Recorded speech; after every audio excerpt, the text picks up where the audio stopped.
사랑하는 여러분, 우리는 지금 한 나흘 동안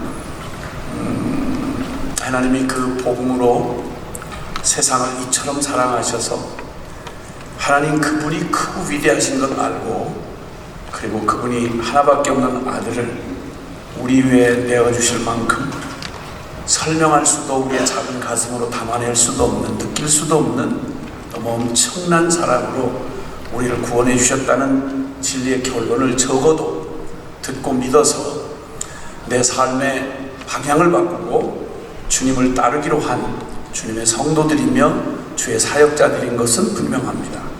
그런데 들으면서 전 그냥 꼭 퍼즐 그림처럼 상상할 수 없는 하나님의 그 큰 복음 안에 담겨진 영광과 그 능력과 축복이 적어도 우리의 가슴에 이렇게 담아낼 수 있을 만큼 우리와 똑같은 호흡을 하고 똑같은 언어를 쓰고 똑같이 예수 믿고 똑같이 고민하며 연약한 중에도 다른 선택을 할 수 있음에도 그 복음에 붙들려서 순종한 분들의 걸음을 보고 있습니다.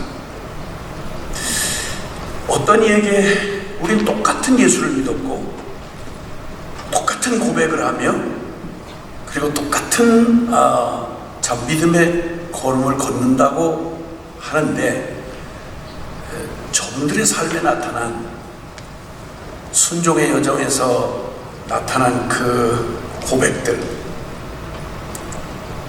이게 들리기는 들리고 그리고 굉장하구나 하는 생각은 들어도 저게 내가 가진 복음이지, 저게 바로 내가 만난 예수님 얘기지 하고 같은 마음으로 같은 현장에 있는 것처럼 그렇게 혹시 받아지시나요? 아니면 정말 대단들 하시네, 굉장한 일을 하셨네 주님께서, 어떻게 저럴 수가 있어, 이런 생각이 들면서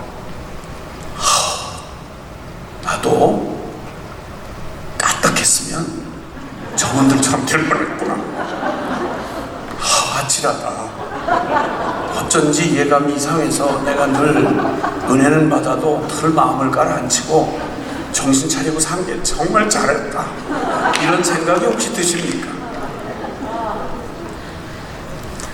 그러게 말이야, 그때 뉴욕에서 그때 같이 신앙생활 했던 분이었는데 그때 다 같이 감동받았지 그런데 나는 그때 감동받으면서 진짜 정신을 바짝 차리고 난 그랬는데, 그때 그분이 벌컥 내가 여기 있나이다 하고 일어서더니 저런 모습이 돼서 돌아왔어.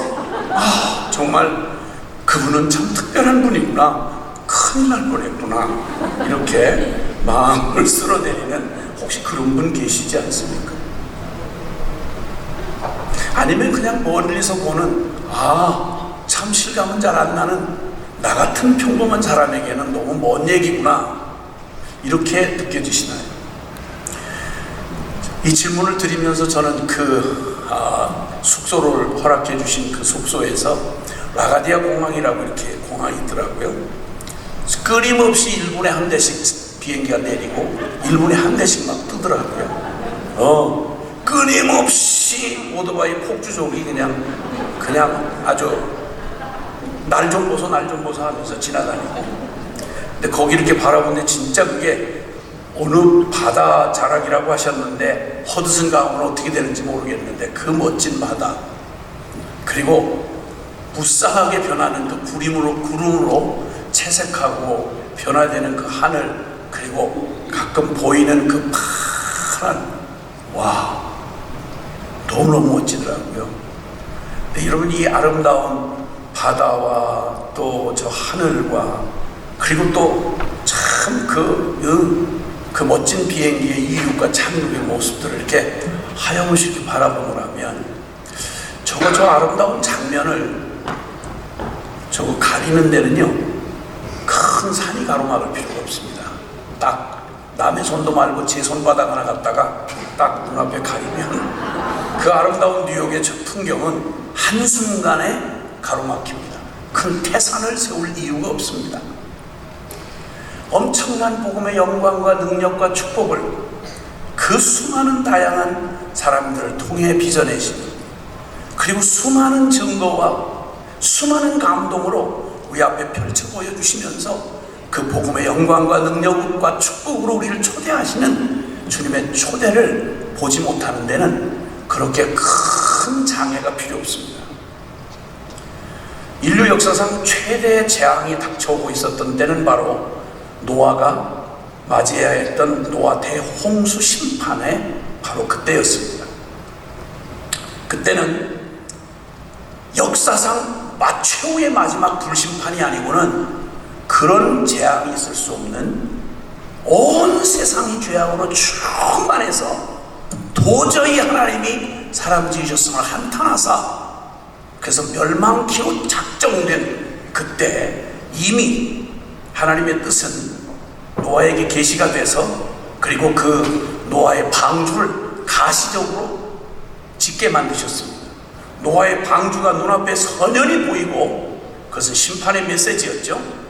배 밑창이 보인다는 말은 저 물속에 빠진 사람 아니고야 배 밑창이 왜 보이겠습니까? 무서운 경고의 심판이 아주 실물 모형으로 거대한 모습을 드러내고, 여객선이 아니라 심판의 구원선이라고 하는 분명한 메시지를 100년이 넘도록 외쳤습니다. 그 가슴 철렁할 만큼 두려운 하나님의 경고가 분명히 떨어지고 있고, 짐승이 아니고 사람이라면 아무리 죄에 미쳐서 같이 휘날려 가지만은 우리 모두가 그렇지 않습니까?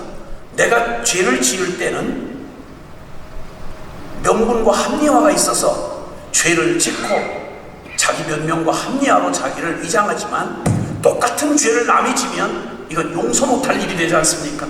이걸 보통 그 흔히 쓰여지는 말로 내로남불이라고 합니다.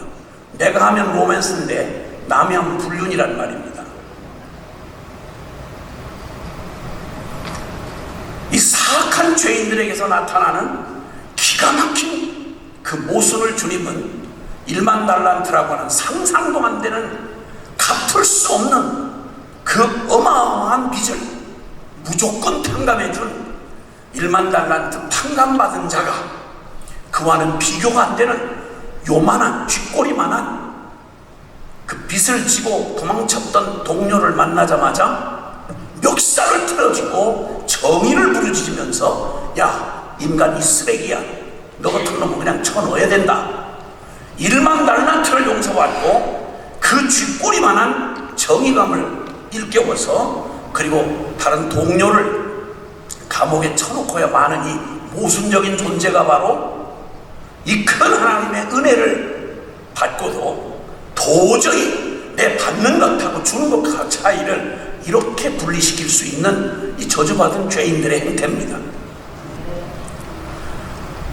아무리 해도 양심상 뭐가 옳고 그른지는 알겠는데 그 양심을 적용하는데, 양심도 저주받은 죄인은요 바르게 작동을 안 합니다.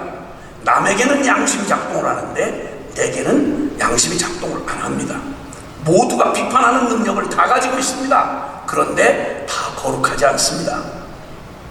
설교를 어마어마하게 강하게 세게 어마어마한 설교를 하는 능력을 가져도 자신에게는 그렇게도 관대하고 너그러울 수가 없는 이 모순을 가지고 있는 게 죄인입니다. 그래서 선생된 자들은 너 많이 선생되지 말아라. 너 받을 심판이 크기 때문이다. 네가 남을 판단한 그 판단의 기준으로만 너를 판단해도 네가 헤아리는 그 헤아림으로, 그 비판과 비판으로 네가 헤아림을 당할 것이고 비판을 받을 것이다. 삼가 이 벌려지는 대로 말빨 센 말로 함부로 말하고 사는 저 같은 사람이 참 위기의 인간입니다.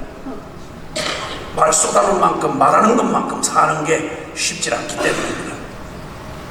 그런데 이런 인간으로 살아가는 그 세대가 노아의 때는 얼마나 죄악이, 거기 어린아이들도 늙은이도 있었을 텐데 사람들의 생각이 항상 악할 뿐임을 보시고 주님이 사람 지으셨음을 한탄하실 만큼 온 세상이 죄악으로 가득 찼습니다. 그러니까 분명하죠. 하나님의 심판의 메시지가 실물 모형으로 방주가 지어져 있고, 그 말을 못 알아들을까봐 강력한 노아의 메신저 노아를 통해서 강력하게 날마다 외쳐지는 양심을 찔러대는 메시지가 계속해서 회개를 촉구하는 메시지가 들려지고 있고, 자기들 스스로 안에 증거가 있어서 다른 게 아니라 내 양심이 나를 정죄하는데 충분히 깨달을 수 있는 모든 조건을 다 주는데도 불구하고, 우리가 팬데믹이라고 하는 세계 대유행을 한번 다 해봐야 감기 바이러스 정도밖에 안 되는 걸 가지고 이 세상이 호들갑 떠는 걸 보시면서 우리는 얼마나 인간이 한순간에 가공할 만한 위기에 빠질 수 있는지를 몸으로 지금 2년 동안 경험하고 있습니다. 그런데 이 기가 막힌 세기 말에 말기 증상을 서로 보면서 혀를 차면서 이거 말세구나, 이거 다 끝장날 일이구나, 이걸 다 함께 알면서도 여러분, 그 바로 코앞에 닥쳐진 그 심판의 기운이 그렇게 닥쳐오고 있는데도 그 위험차고 두려운 하나님의 심판의 그 두려움을 보지 못하고 듣지 못하게 하는 데는 큰 장벽이 필요하지 않습니다. 눈만 가리면 돼요. 이렇게 남의 손바닥 말고 지 손바닥. 주님은 그 얘기를 이렇게 말씀합니다. 요때의 말기 증상이 우리가 지금 맞이해야 할 최후의 심판날에 할 말기 증상과 이 세대가 똑같을 거라고 예수님이 직접 말씀했습니다. 그게 바로 뭐냐면, 사람들이 마지막 때가 되면 먹고 마시고 시집가고 장가가고 사고 팔고, 노아의 때와 똑같이 마지막 때도 먹고 마시고 시집가고 장가가고 사고 팔고, 온통 보이고 느끼고 감각되어지는 우리의 죄성을 충만하게 이 탐욕을 매혹시키고, 그리고 끌어당기는 남의 욕심이 아니라 내 욕심이 내 눈을 가리면 말입니다, 심판의 강력한 메시지도 안 들리고요, 팬데믹의 정말 두려운 경보도 전혀 느껴지지 않고, 마지막 살리려고 하시는 주님의 구원의 초청을 실물 모형으로 초청을 해도 안 보입니다. 여러분, 보이지 않습니다. 100년 이상을 경고했습니다.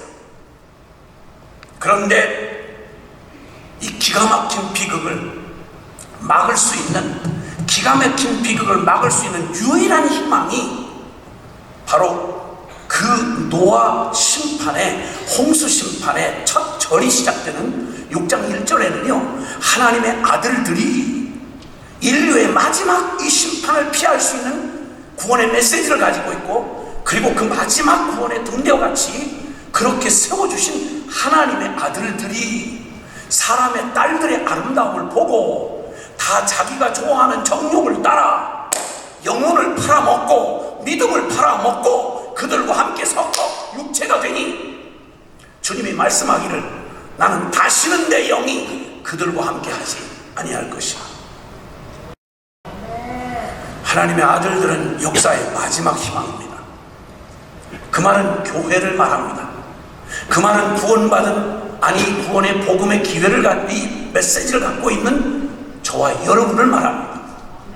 그런데 역사의 마지막 정상은요 새로운 거 하나도 없습니다. 죄인놈 아담의 저주를 받고 세상으로 쫓겨나 에덴이 있는지도 상상도 못하고 하나님 개념도 없는 본질상 진노의 자식으로 태어난 죄인들이 만들어가는 역사라고 하는 거, 악과 고통이 끝날 이유가 없고요, 세상에 헤아리 새 것 아무것도 없습니다.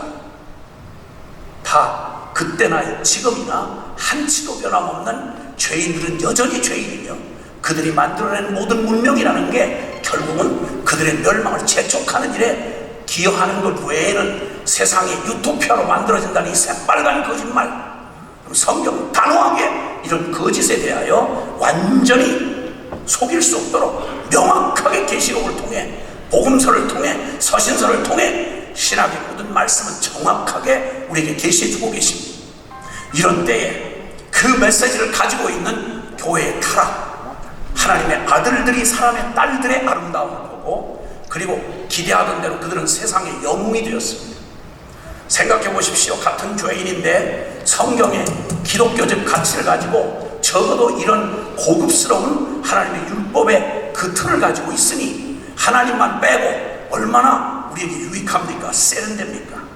그런 자들이 세상에서 빼고 잘난 세상의 여자, 사람의 딸들을 취하여 세상에 그렇게도 먹고 마시고 시집가고 장가가고 사고 팔고 하는 일에 기가 막힌 능력을, 빼어난 능력을 가지고 있는 자들하고 인종개량을 하듯이 그렇게 해서 난 자들을 그 당대의 유명한 자라 이렇게 말합니다.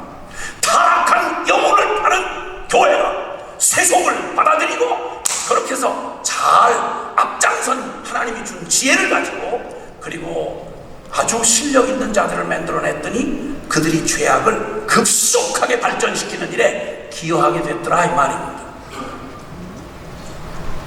교회가 세속화되고 세상에 영향력을 끼쳐서 좋은 자리에 성공한 사람, 똑똑한 사람, 실력 있는 사람 만들어내면 신앙 하나만 얻고 아메리칸 드림을 이루면 그 사람이 하나님 나라에 무슨 짓을 할지는 연구할 것도 없고 기다릴 것도 없습니다. 우리는 온통 그게 부러웠습니다. 주님의 나라가 보이질 않습니다. 교회는 너무 초라해 보입니다.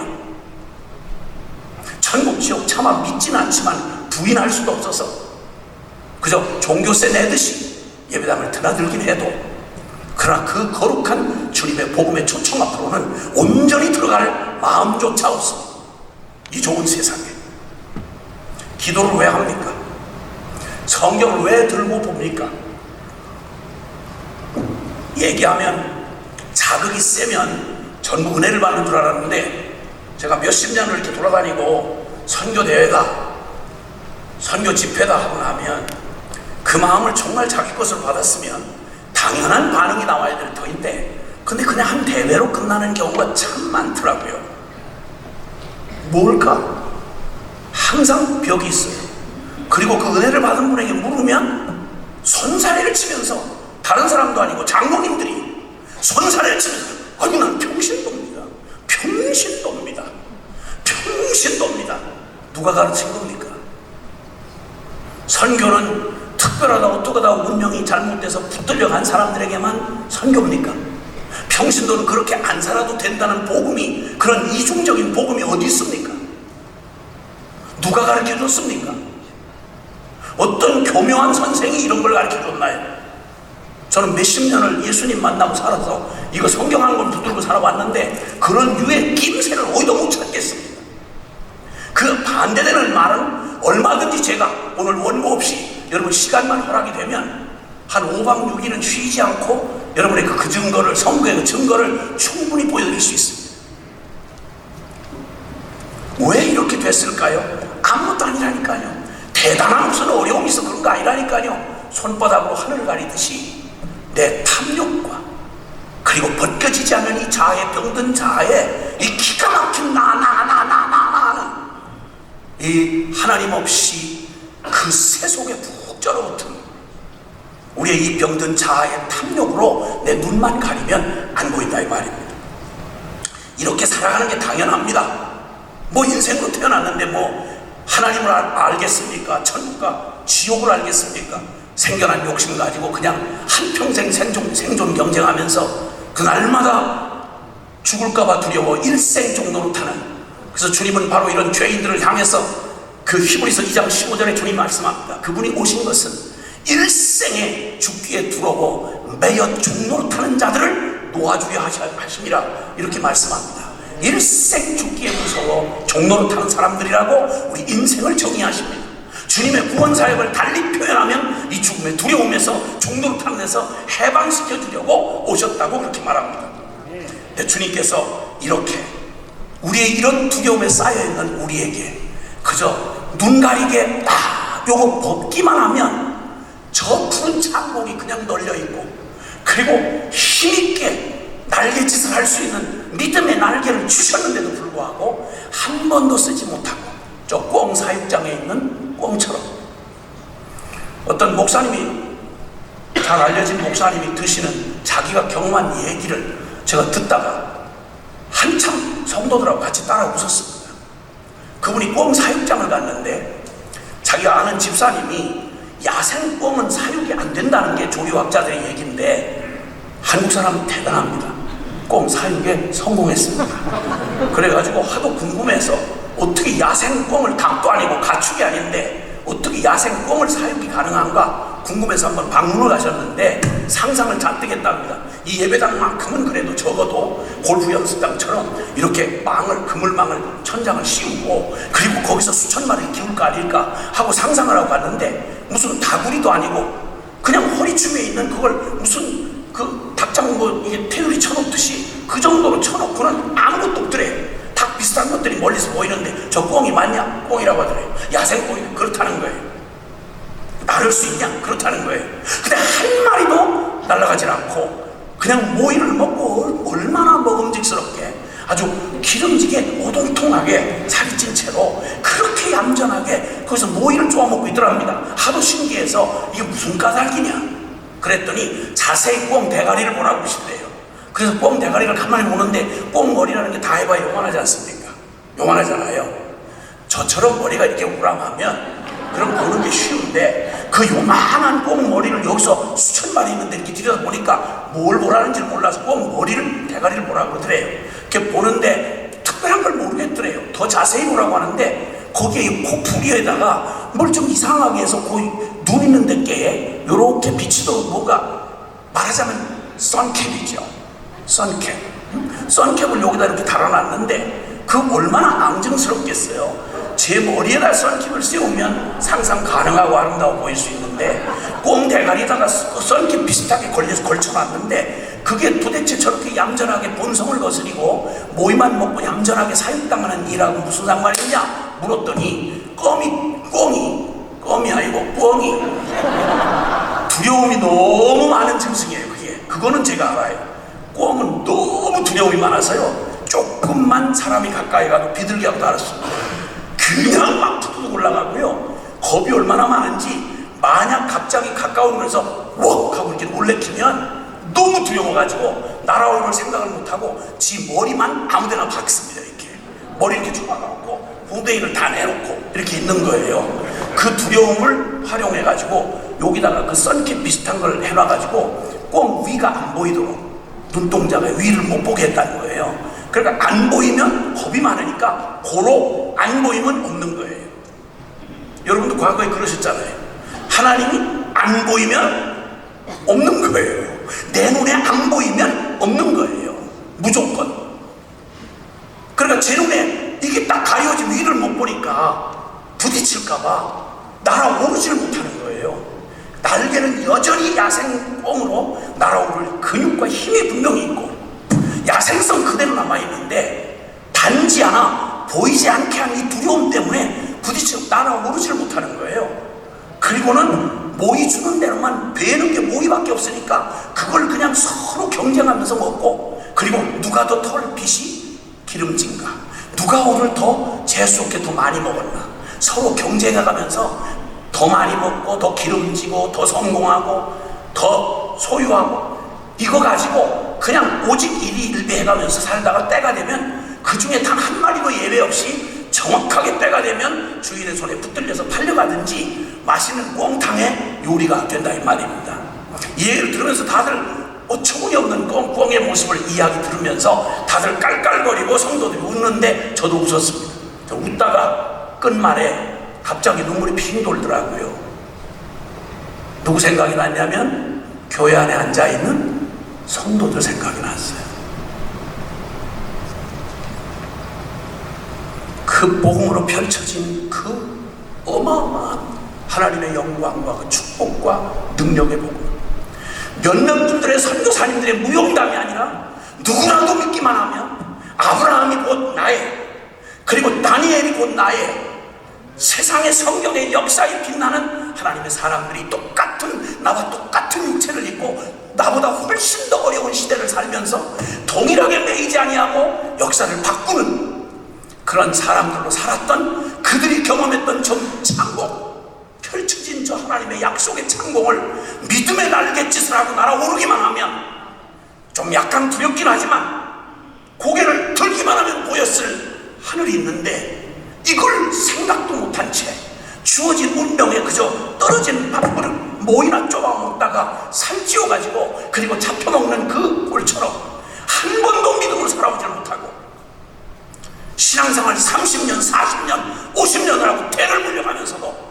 남이 썼다는 믿음을 한 번도 써보지 못하고 항상 상식, 통박, 경험 이거에 매여서 한 번도 자기의 경험에 틀을 넘어가보지 못하고 학연, 혈연, 지연 온통 세상에서 하나님 없는 사람들이 말하는 세상 논리를 그걸 교회까지 가지고 와서 신학 교리는 따로 이렇게 있고 삶은 전혀 세상과 가치의 논리로 그렇게 살아가던 이런 사람들이 바로 여러분이라고 말하기 전에 저와 여러분이라고 말하기 전에 믿음의 조상인 아브라함 얘기를 여기 지금 하는 겁니다.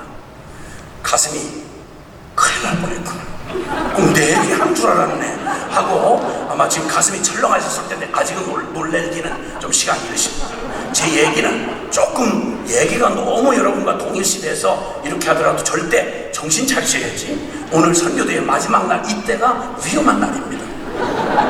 지금까지 잘 버티시다가 은혜를 너무 세게 받으시면 나중에 있다가 말려도 주여 제가 여기 있사오니 나를 받으소서 이렇게 했다가 제가 현장을 돌아다니면서 많이는 아닌데 6개들이 70여 개를 돌아다니면서 선교사님들이 나는 굉장히 감격스러운 간증을 할 줄 알았어요.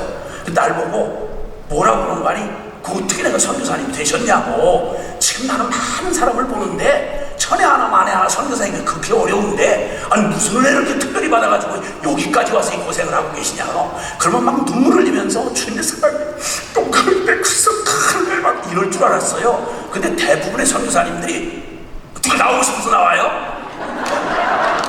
뭐 이러고 짜증을 내는 거예요. 날 보고 그럼 선교사가 그럼 나오고 싶어서 나오는 거지 어떻게 누가 끌고 옵니까? 그랬더니 아니 그런데 누가 나가란다고 아무리 그랬다고 해도 무슨 계기가 있었을 거 아니냐 그랬더니 당신 때문에 그랬다는 거예요. 깜짝 놀랐대요. 아니 또 생전 처음 보는 분이 날 보고 아니 언제 당신을 내가 봤냐고 이상하네 날 보고 물어내라는 식으로 그렇게 얘기를 하는 거예요. 어떻게 사명이 그렇다 보니까 이게 선교 동원을 하는 어떤 뭐 동원하려고 하는 것도 아니고 복음 얘기를 하는데 사람들이 자꾸 듣기에 부담이 되나 봐. 내가 뭐 자기 보고 뭐라고 한 게 아닌데 근데 자기가 분명 나한테 나를 통해서 콜링을 했다는 거예요. 하나님이 내가 언제 당신을 봤냐고 그랬더니 분명하대요. 그래서 내 날짜를 추적해서 보니까 한 3,000명 모이는 청년대회에서 계속 내가 자기만 째려보면서 계속 이렇게 그랬다는 거예요. 뭐 이 사람 잡을 사람 있나 이거 도대체 뭐 이런 사람이 다 있나 그랬더니 자기한테 분명히 그랬다는 거예요. 그래서 하여튼 그때부터 도전을 받고 미치겠더래요. 그래서 여러 가지 변명을 하면서 다 선교사님 어떡하느냐 그럼 꼭 그게 선교냐 뭐 이러고 버티다가 그날 이후로 되는 일이 없더래요. 신나한데 평소에는 안 나타나신 하나님이 너무 비가 부슬부슬 내리고 너무 신나는 저녁이면 어김없이 자기의 이 내면의 감동을 찾아오셔가지고 그때 자기도 모르고 그냥 일어났는데 주님이 그때 너 왜 일어났니? 이러신다는 거예요. 아주 그 노이로제야.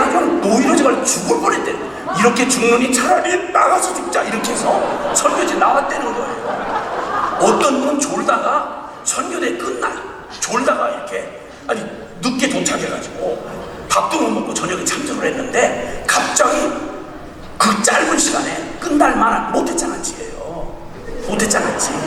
그러니까 집회가 어떤 내용으로 진행되는지 다 알아. 그러니까 아무리 길게 하는 흉악한 강사도 이때쯤이면 끝나겠지 했는데 제가 그 모든 상식을 넘어서는 사람이라는 걸 몰랐던 거예요. 그래가지고 그 예측이 빗나갔어요. 왔는데 아직도 설교자가 설교를 하고 있는 거야. 그러고는 그 짧은 시간에 한 10분 정도 더 지연됐는데 깜빡 졸았던 거예요. 그때.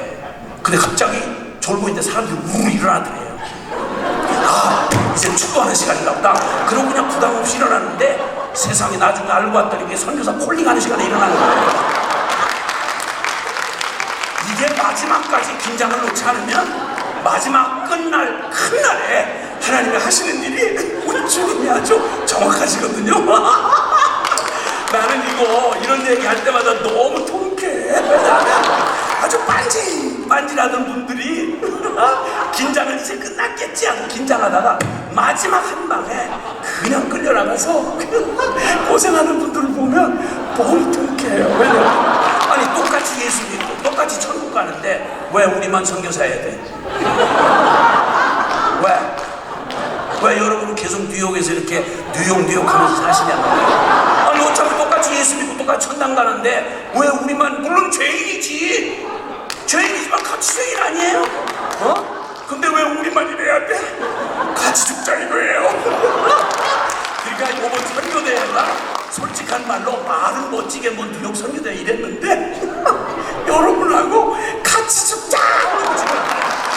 35분이 와가지고 여러분이 인도에 오신 거야. 그러면 나는 성가대이기 때문에 안 된다고. 성가대가 걸린 사람이 더 많아. 이거 절대 안전지대 아니라는 건 내가 아니 솔직히 얘기해야 돼. 왜냐면 나중에 이거 여러분 변한 다음에 원망만 안 되니까. 그리고 강사인 제가 얘기를 해줘야 그래 나중에 뭐 거짓말했다 이렇게 말을 안 할 거 아니겠어요? 그러니까 여러분도 어느 날 얼굴이 감상자 안 해가지고 할 말은 많은데 10분 안에 끝내라는 바람에 막 버벅거리는 그런 선교사님의 모습이 결국 당신의 모습이라는 걸 분명하게 내가 분명히 얘기해요. 할렐루야. 우리 선교사님들 너무 통쾌하시죠? 여러분은 어때요? 그런 말 제가 해야지. 제가 하고 나 이게 너무 통쾌하고 여러분이 무슨 은혜를 받았냐면 아니에요. 아무 상관없어요. 왜냐면 주님하고 이렇게 맞붙여서 놓으면 그 다음부터는 주님하고 계속 계산을 하셔야 되거든요. 그때마다 주님이 뭐 별 변명을 다 하고 나는 그때 자유로 그런 게 아니라는 거야. 졸다가 몰라서 끝나는 줄 알고 일어났는데 그렇기 때문에 이건 정식 계약이 아니라는 거야. 나한테는 기대도 하지 마시라고. 그 뒤로 계속 직장을 가도 얼마 안 돼서 잘리고 하는 일마다 뭐 샵을 열어도 계속 뭐가 막 막히고 되는 일이 없더래요. 그래서 그냥 아주 그냥 나중에 이렇게 또돌러들해지느니 차라리 잡수시라고 자신을 들여 순종을 했더니 어느덧 선교사가 돼 있더라 이런 얘기를 하시는 거예요. 그러니까 이게 하나님의 신비한 거는 너무 여러분이 자발적으로 모든 걸 다 제정신 정신 차리고 가는 길도 오르는 길 너무 좋지만 억지로 끌려가더라도 비몽사몽간에 끌려가서도 그게 좋은 길이면 그 수지 받는 거예요. 아멘. 할렐루야. 진짜 제가 이 마지막을 정말 멋있게 좀 세련되게 정돈되게 하려고 했는데 여러분의 너무 열렬한 은혜 앞에 제가 본색이 나와버릴 수 있었어요. 난 좀 뭐 수준 높게 좀 해볼래도 안 돼. 그래서 주님이 그냥 네 생겨먹은 대로 해라 이러시는 그냥 은혜를 주시기 때문에 그냥 저 생겨먹은 대로 할 수밖에 없어. 저 술집 아들이라고 얘기했죠. 중학교 2학년이에요. 2학년 중퇴예요. 중퇴. 아시겠어요? 그리고 시골교회에서 그냥 죽으라고 집사 그냥 전부 그냥 목사님 괴롭혀가지고 하여튼 교회에 있는 직분이라고 하는 건 여전도 회장 빼놓고는 다 해봤어요. 열심히 뭐 목사님 설교했다 그러면 목사님이 진짜 부담스러운 교인 중에 설교 들어도 안 변하는 사람도 부담스럽지만 진짜 부담스러운 사람 누군지 아세요? 설교하면 꼭 잊어지는 사람들. 순종하겠다고 막 오버액션 해가지고 잊어지는 목사님이 한번 그 사사 기도원 얘기를 세게 내가 있는 걸 깜빡하시고 세게 설교를 하셨어요. 바우상 때려보신 얘기 있잖아요. 이게 피를 꽂힌 거예요. 난 날마다 주둥이로 주님을 사랑했다. 내가 무슨 우상을 깨트려봤냐? 절간에 불을 질러봤냐? 우상을 찔러봤냐? 너무 죄책감이 들어서 너무 괴로워서 주님 앞에 너무너무 회개하고 밤새도록 청야했어요. 그리고 청년회장이었는데 청년회들 긴급 소집해가지고 네가 주님을 사랑하냐고 다 확인했어요. 우리는 주둥이로만 주님을 사랑하냐? 뭘 우리가 우상을 뭘 때려주셨냐? 이래가지고 뭔가 때려부시기로 결정을 했어요. 그리고 아무리 주변을 살펴봐도 우리 동네 근처에 절이 없어. 그래서 불국사까지 갈 수 없잖아. 그래서 몇 달을 고민하고 끌탕을 하다가 그 동네 수령 300년 되는 우리나라 옛날에는 선앙당이라는 귀신 섬기는 나무가 있었거든요.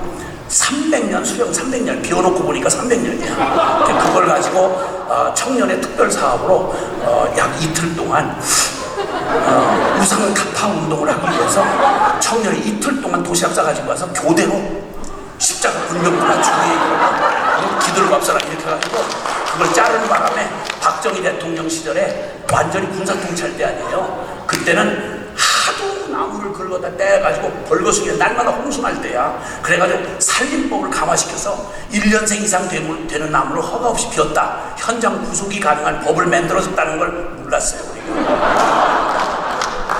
그래 그걸 비는 바람에 우리 시골교회 문 닫을 뻔했어요. 목사님은 설교 한번 세게 했다가 돌아가실 뻔했고, 저는 그렇게도 꿈에도 그리던 순교를 평화시대에 어떻게 순교가 일어나요? 한국에서 일제 일본 놈은 다 지 땅으로 갔지. 북한은 38선 그어놓고 지네 땅 거기서 그 38선 만들어놓고 그러고 있지. 아니 그렇다고 땅에다 머리를 박고 죽으면 자살이지 그게 순교예요? 근데 순교신앙 하도 그때 뭐 대단했어요. 한국 교단 막 여러 개가 깨지면서 전부 자기네가 순교신앙이라고 막 이래가지고 성도들한테 매일 순교신앙 설교하셨다고요. 나는 그걸 있는 대로 안 못하니까 모태신앙 다 가려듣잖아요. 이거 저건 설교용이야. 저거 제대로 들어야 돼. 이렇게 하고 다 하는데 우리 같은 안 못하면 미천이 없기 때문에 목사님이 설교한 게 다 안 좋아한단 말이에요. 그래서 순교신앙을 실행하려고 하는데 누가 잡아다 죽일 놈이 있어야지. 그래가지고 마침 기다렸다는 듯이 그걸 해가지고 그 사건화 돼가지고 드디어 제가 구속돼 들어갔잖아요. 우리 목사님 돌아가실 뻔했어요. 간신히 우여곡절 끝에 저는 뭐 장기수는 안 되고 그냥 중간에 막 그냥 뭐 난리가 나가지고 저를 빼냈는데, 어쨌든 그러고 나서 목사님의 설교는 항상 뒤풀이가 따랐어요. 우리가 말씀대로 살아야 하지만 그러나 우리가 현실에 산다는 걸 잊지 말아야 합니다.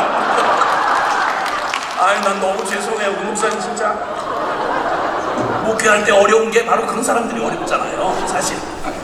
어쨌든 그렇게 따라다니면서 경험해본 저의 삶 속에도 늘 두려움은 제가 주의종 된다는 건 꿈에도 생각 못했어요.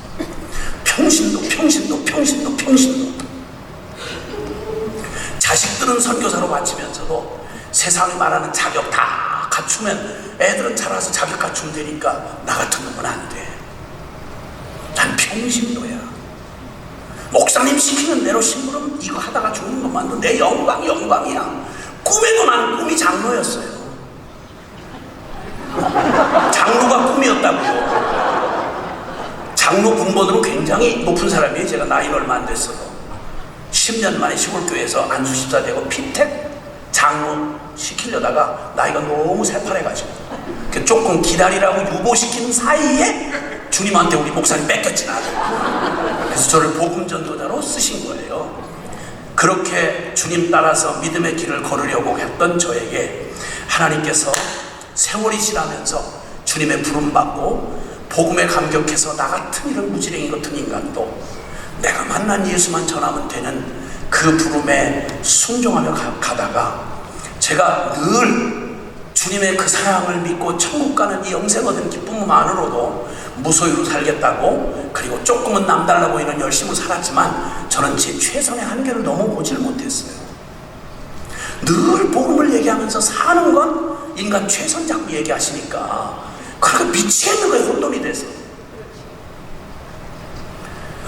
주의 일이라고 말씀을 하면서도 그 주의 일을 전부 인간적인 또 최근 계산 뭐 자꾸 이러니까, 명분은 주의 일인데 돌아가는 그 시스템은 그냥 사람이야. 사람이 머리 쥐어짜고 계산 세우고 그냥 사람들끼리 또 뭐 높고 낮고 뭐 무시하고 뭐 자격 따지고 이러면서 너무 탄탄하게 사람들이 앞서 설치니까 주님이 하신 일이 드러날 기회가 없는 거예요. 뻑하면 돌아가면 내가 했는데 누구 이름 났다 뭐 이러고 쌍질하고 갈라지고 연합 안 되고 이런 꼴을 계속 그냥 억지로 위안하면서 그래도 하나님이 하신 거겠지 뭐 언젠가 그렇겠지 이런 거 하다 보니까 나중에 최선을 다해 살았다는 게 믿음이 아니라는 사실을 깨닫는데 아주 혹독한 대가를 치르는 과정을 겪었습니다. 그래서 아브라함이 다시 보이기 시작했습니다. 믿음의 조상 아브라함, 그를 하나님 없는 삶에서 그가 개입을 하시고 부르신 말씀이 오늘 봉독해 주신 창세기 12장 1절로 3절은 성경의 모판 언약이라고 말하는 아브라함 언약입니다. 아브라함에게 언약하신 이 내용은 평범해 보이지만 여러분들께 평범하게 해석할 말씀이 아닙니다. 이건 이후에 펼쳐지는 복음 역사에, 선교 역사에 가장 모체가 되는 그런 메시지입니다. 너는 본토 친척 아비의 집을 떠나 내가 내게 지시할 땅으로 가라. 여기에 두 가지 말이 있습니다. 하나는 떠나라, 하나는 가라는 명령입니다. 어디를 떠나라고요? 본토 친척 아비의 집. 이걸 요즘 현대적인 의미로 표현을 하면 학연, 혈연, 지연. 사람들은 군중 속에 고독을 느끼는 존재입니다. 그래서 항상 자기를 중심으로 누군가 자기에게 힘을 주는 그 도움을 항상 바라기 때문에 보이지 않는 하나님보다 더 두려운 건 사람들의 인정과 평판입니다. 교단에서 날 뭐라고 그러나, 교인들이 나를 어떻게 볼까, 가족들이 뭐라고 그러나. 온통 하나님을 경외하는 게 아니라, 하나님을 경외하는 게 아니라 사람을 경외합니다. 너무 두려운 거예요. 왕따 당할까봐, 처질까봐. 그 사람 좀 까불던데 좀 제껴. 이거 어디 조폭세계에서 있는 말도 아니고, 이게 교회 안에서 이게 떠도는 풍조라 그러면 참 서글픈 얘기입니다. 그게 그렇게도 부럽던가요? 죄인으로 살던 그 끈적끈적한 하나님 없는 육적 죄인들의 몸부림이 그렇게도 부럽던가요? 조폭 두목된 게 그렇게 부럽던가요? 골모술수 써서 어디 정계나 진출해가지고 어디 이름만 석자 어디다가 신문에 오르내리면 그게 그렇게도 부러우시던가요? 그걸 영적이라고 하는 교회 안에서조차 흉내내고 싶던가요? 본 게 없어서 그래요. 떠나보지를 못했어요. 두려워서. 여러분, 우리가 얼마나 두려움이 심각한 존재인지 아세요?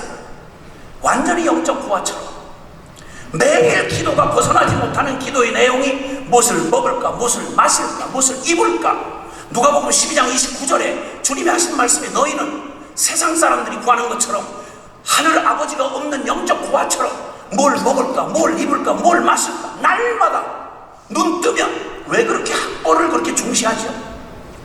밥줄 끊어질까 봐. 진리와 정의를 탐구하기 위하여 그렇게 대학 보내려고 애를 쓰셨어요. 좋은 직장, 안전한 생활 대책, 뭐 이런 거 아니에요? 속물같이 들리지만 톡 까놓고 그 얘기 아닙니까? 뭐 진리에 대해서 그렇게 탐구하고 싶어서 그렇게 명문대 보내고 싶어 그렇게 난리신가요?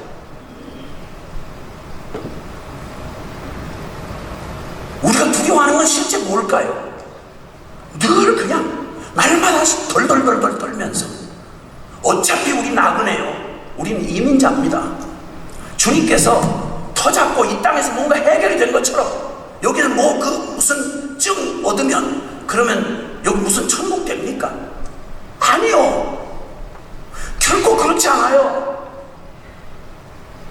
성경은 우리에게 말해요. 이 땅은 너희 머무는 곳이 아니라고요. 너희 거리문과 나그네와 같은 행인 같은 너희를 권한다. 우린 순례자예요. 돌아갈 집이 분명히 있다고요. 하늘 아버지가 계시고요. 우리에겐 주어진 사명이 있기에 여기 있지. 여기 뭐 하나 국물 자국 게 있어서 남은 거 아니지 않습니까? 뭘 여기서 뭘 그렇게 천년만년 산 것처럼 여기 터 잡으시고 뭘 그렇게 서러워하십니까? 어차피 낡아지는 거, 어차피 버릴 거, 때가 되면 옷 벗어 던지듯이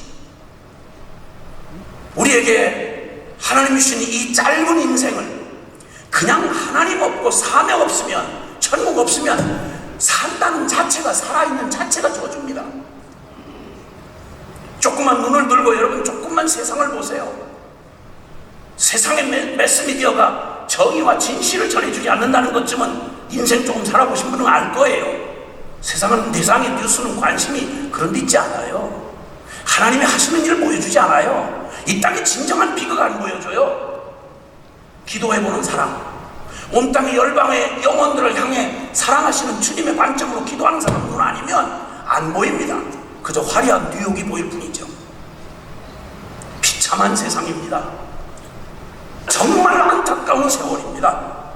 이럴 때 주님께서 하나님 없이 내가 주인이 되어서 죄인 되어 살아가던 인간 상식 통박, 그거 의지하고 무언가 될 것처럼 그렇게 믿고 살던 바로 그 자리, 하나님 없는 그 삶에서 강 건너편에 있을 때 그 아브라함의 믿음의 조상 아버지가 뭐 하던 사람인지 아십니까? 우상 장사해 먹고 살았습니다. 우상 섬기던 사람.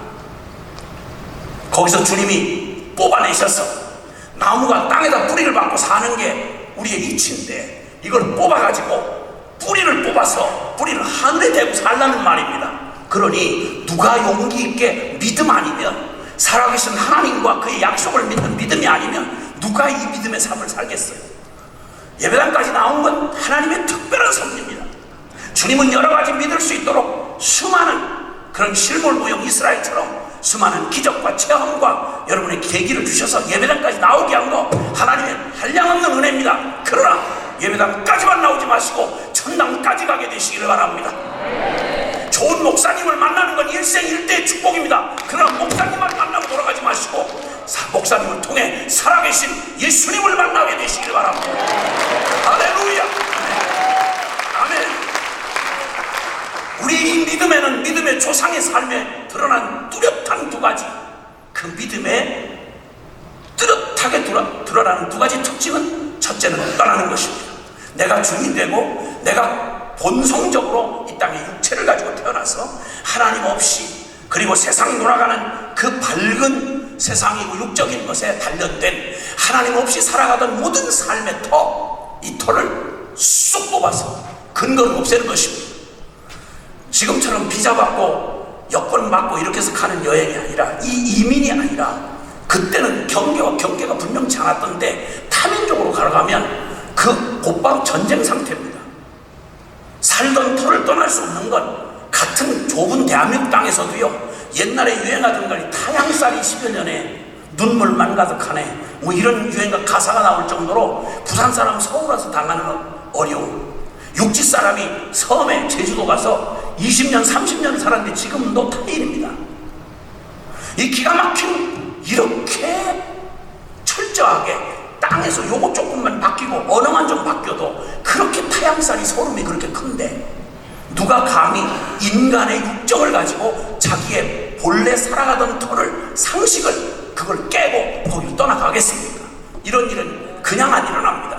이런 일은 어떤 일이 일어나는 거 아니? 대답은 간단합니다. 아브라함에게 하나님이 나타나셔서 그에게 말씀하실 때입니다. 인생의 삶이 변하는 건 하나님의 관한 지식이 드러나서 되는 게 아니라 살아계신 하나님을 만날 때 일어나는 것입니다. 그 하나님이 그를 만나, 너 거기 그 터 안전하지 않아? 떠나. 여러분, 살이 아무리 명궁수의 손에 쏘면 백발백중인 이 타겟처럼 아주 너무 좋은데, 일본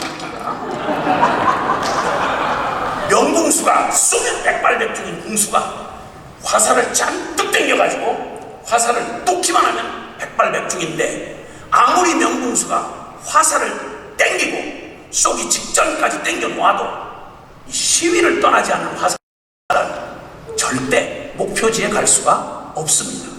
우리의 신앙이 하나님의 내 삶에 먼저 기쁨이 되고, 내 삶을 채우는 복음 정도가 아니라 기쁨을 넘어 영광으로, 기쁨을 넘어 영광으로. 할렐루야. 실력이 없는 사람은 퍼포먼스라 잘해요. 제가 이랬더니 어떤 기독교 방송국의 사장님 한 분이 저를 만나가지고 뭐라고, 아이고 그 날마다 메리아스 입고 나오시는 분, 이렇게 얘기를 하더라고요. 나 무슨 이렇게 무식한 사장님이 계신가 싶었어요. 메리아스에 무슨 이런 걸 새겼다니 메리아스가 있냐고. 가만히 생각하니까 여러분 전부 메이크업 옷 입으시고 메이크업 회사들한테 광고비 받으시나요? 신발마다 나이키에다가 뭐 리복에다가 뭐 이렇게 메이커 신고 자랑스럽게 자랑하고 다니시잖아요. 옷마다 다 노을스페이스가 어떻고 뭐가 어떻고 명품 브랜드 이거 이름 나오지 않을까봐 신경 엄청 쓰고 광고하고 다니시잖아요. 광고비도 안 받으면서 자원봉사 하시는 거 아니에요? 내 돈 내고. 그러면 다른 실력 없으면 가슴팍에다 새기는 거 아니에요? 앞을 보든지 뒤를 보든지. 할렐루야. 아니 이 실문이도 광고판, 옛날엔 샌드위치맨이 있었어요. 광고판을 앞뒤로 이렇게 붙이고 이렇게 걸어만 다녀도 광고가 돼서 그 하루 일당 받는 그런 잡이 있었다고요. 그러면 예수 믿고 실력 없거들랑 그럼 입는 가지나 그냥 입는 옷에다가 이거 하나 새기고 돌아다니면 지가 돈 있으면 보겠지. 저요 이걸 이렇게 하고 다녔더니 안 믿는 사람들도 제가 올림픽 선수인 줄 알아요. 그럼 물으면 복음의 대답을 해주는 거죠. 그런 거예요. 이렇게 하고 가지만 그래도 그거 성령님이 그냥 두시겠어요? 잘 때마다 계속 기쁨, 영광, 기쁨, 영광 이렇게 나타나겠지. 주여. 떠나신 적 있으세요? 여러분의 상식과 통밥을 여러분이 안전한 터라고 믿어왔던 거 있잖아요. 하나님 말고도 믿어왔던 거 있잖아요. 자식을 믿었다든지 돈을 믿었다든지 평생 투자해서 해온 여러분의 사업이나 어떤 지식적인 업적이라든지 이것 떠나면 죽을 것만 같았던 그렇게 두려워하는, 무엇을 그렇게 두려워하는지를 보면 그걸 믿고 살았다는 반증이에요. 근데 우리가 만난 이 복음이, 내가 만난 하나님이 그것 없이도 이제 그거에 의지해서 살던, 내 힘으로 살던 내가 아니라 이제는 오직 그 다음에 주님이 무슨 계획 플랜을 말해주지 않았어요. 가라라고 말씀할 때 그 말은 딱 하나예요. 내가 너를 지시할 것이라고. 내가 지시할 땅으로 가라는 거예요. 그러니까 네가 스케줄 짜고 네가 통박 굴려서 살아가는 네 안전판을 따라서 움직이던 그 삶만 말고, 통박 말고 이제는 오직 너를 인도하시는 주님의 그 사인만 받고 순종하고 가기만 하면 돼. 책임은 내 거야. 이렇게 하고 초대하시는 거예요. 믿기만 하라는 거예요. 순종만 하라는 거예요. 근데 왜 못하죠? 뭐가 이렇게 염려가 많아요? 뭐가 이렇게 근심이 많아요? 그러니까 선교사는 아예 꿈에도 생각 못하는 거예요. 믿음의 헌신이라든지 내 물질에 매이지 아니하고 하나님 앞에 기꺼이 하나님의 기회를 주셔도 모든 사람이 그 기회를 못 누려요. 왜냐하면 두렵기 때문에. 요거 계산해서 월급에 얼마 띄고 이거 어떻게 재산 이렇게 재테크해가지고 살아가고 자식들 미래까지 걱정해서 노후연금까지 다 계산해서 이렇게 살아가는 팽팽한 긴장 속에 살아가는 여러분에게 한 사건만 툭 건드려지면 그 모든 계획이 다 그냥 끝장나는 거예요. 이 불안한 걸, 믿을 수 없는 걸 믿으면서 여기에는 인생을 걸고 한 번도 발을 못 대면서 주님이 그 놀라운 약속을 가지시고 약속해서 넌 나만 믿고 따라오라는 거예요. 따라오려면 살이 시위를 떠나는 것처럼 거기를 떠나야, 네 자리를 떠나야, 너의 최선의 그 소나기에 힘을 풀어야, 그래야 내가 너를 인도할 수 있지 않느냐 그 말이에요. 아멘. 내가 기대하고 계산 가능한 나의 삶이 아니라 나는 질그릇이에요. 내게서 뭐가 나오겠어요? 쥐어짜도 뭐가 나오겠냐고요. 나밖에 더 나와요. 날이 갈수록 이제 늙어서 점점 기억력도 쇠퇴를 하고 힘도 줄어든 나밖에 더 있어요. 내가 가지고 있는 건 누가 보장해줘요? 아니요. 결코 그렇지 않아요. 그런데 주님이 하나님과 그 약속을 믿고 이제 말씀 따라 순종하는 삶, 이 삶을 살라고 초대하시는 거예요. 주님께서 디모데후서 3장 15절로 17절에 보면 디모데후서 3장은 마지막 때가 너무도 분명하게 마지막 때가 되면 디모데후서 3장 1절에 말세가 되면 고통하는 때가 이르리니 라고 말씀하세요. 극단의 이기주의 그리고 죄악이 충만하고 쾌락 사랑하기를 하나님 사랑하는 것보다 더하는 때가 될 거라고 2000년 전에 예언하신 말씀이 그대로 우리 현실 앞에 지금 펼쳐져 있어요. 꼭 노아시대처럼. 그리고 명확하게 우리는 뭐가 복음인지 아닌지는 벌써 우리 한국교회만 기준으로 생각해도 저는 70년 만에 우리가 추구했던 교회 성장이라는 게 도대체 뭘 의미하고 있었는지를 이제는 누가 크게 변론 안 해도 결론 났어요. 아하, 이렇게는 안 되겠구나. 인간적인 방법, 시스템, 조직 이런 거 가지고 안 되겠구나. 본질을 잃어버리고 주님이 말씀하셨던 바로 예수 그리스도의 피 묻은 이 복음, 진정으로 그 성령으로 거듭난 사람들의 그 생명의 공동체가 교회가 돼야지 그냥 건물이다 조직이다 다른 거 가지고 되는 게 아니구나.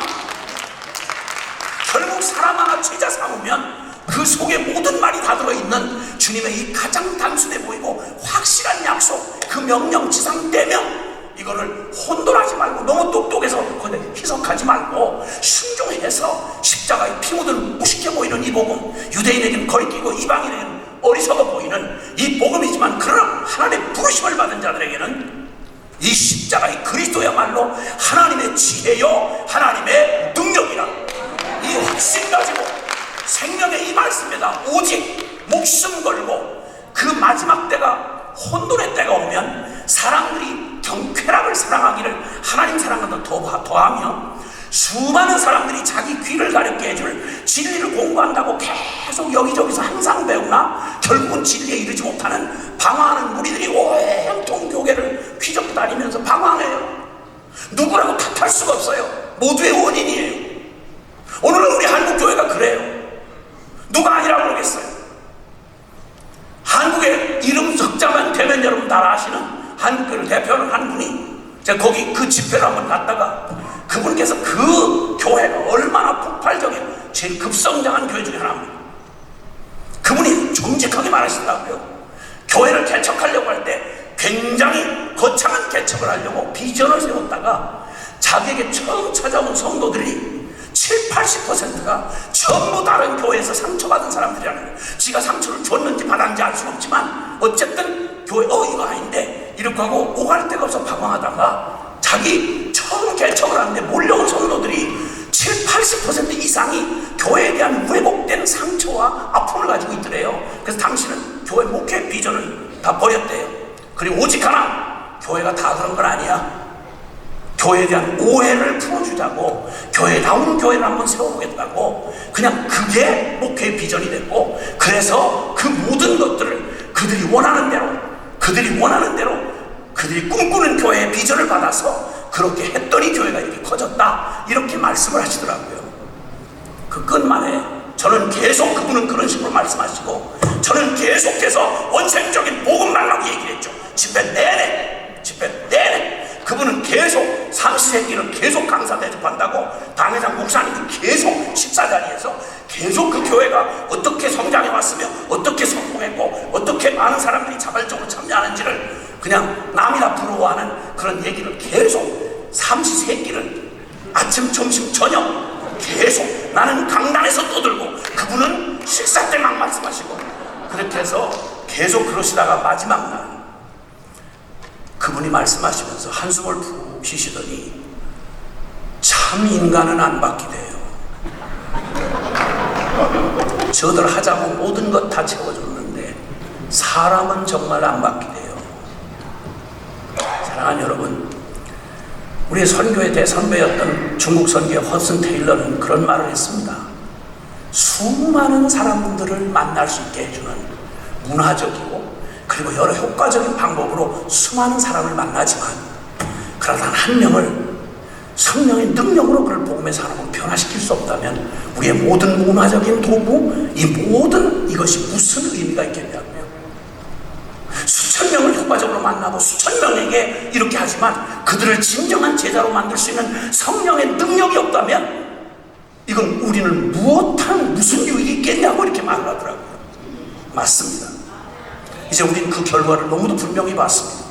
그리고 그 결론은 이미 2000년 전 디모데후서 3장에 주님 말세가 되면 사람들을 그렇게 온갖 귀를 가렵게 해줄 이 교리, 이 진리 따라서 항상 배우지만 결국 진리에는 이르지 못한다. 그리고 무릇 경건히 살고자 한 자는 오히려 핍박을 받는 시대가 올 것이다. 그때는 속고 속이기도 할 것이다. 이렇게 암울한 미래에 대한 전망을 말씀하신 다음에 놀랍게도 디모데후서 3장 14절 이하에 디모데에게 말합니다. 내 아들 디모데야, 너는 배우고 확신한 일에 거하라. 세상이 이렇게 흔들리고 복잡하고 불가능해 보일 때 너는 배우고 확신한 일에 거하라. 네가 어려서부터 성경을 알았나니 성경은 너희 너로 하여금 그리스도 예수 안에 있는 믿음으로 말미암아 구원에 이르는 지혜가 있게 하고, 성경만이 구원에 이르는 지혜를 주어서 인생을 통째로 존재적으로 육에서 영으로 죽음에서 생명으로, 할렐루야, 그건 오직 하나님의 살아있는 말씀만이 가능하다는 것입니다. 여러분, 16절의 모든 성경은 하나님의 감동으로 된 것으로 교훈과 책망과 바르게 함과 의로 교육하기에 충분하다, 유익하다. 17절, 이는 하나님의 사람으로 온전케 하며 그 모든 선한 일을 행하기에 온전케 하려 함이라. 아멘. 세상에 뛰어난 한 사람을 만들려거들랑 신경 많이 쓰시고 그렇게 하십시오. 그러나 세상을 변화시킬 하나님의 거룩한 사람으로 하나님의 능력을, 선한 능력을 갖추게 하려면 성경이면 충분합니다. 할렐루야. 이 확신이 있어야 곧바로 이 3절까지의 약속을 말씀하신 다음에 그 말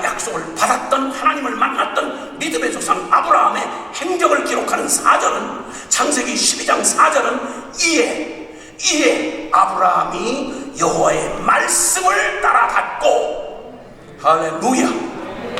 아브라함을 아브라함 되게 한 건 로마서 4장 17절에 있는 말씀처럼 그가 믿은 바 하나님은 죽은 자를 다시 살리시며 없는 걸 있는 것 같이 불러내시는, 바로 바랄 수 없는 중에 바라고 믿는 믿음을 그가 가졌더라, 이렇게 말씀합니다.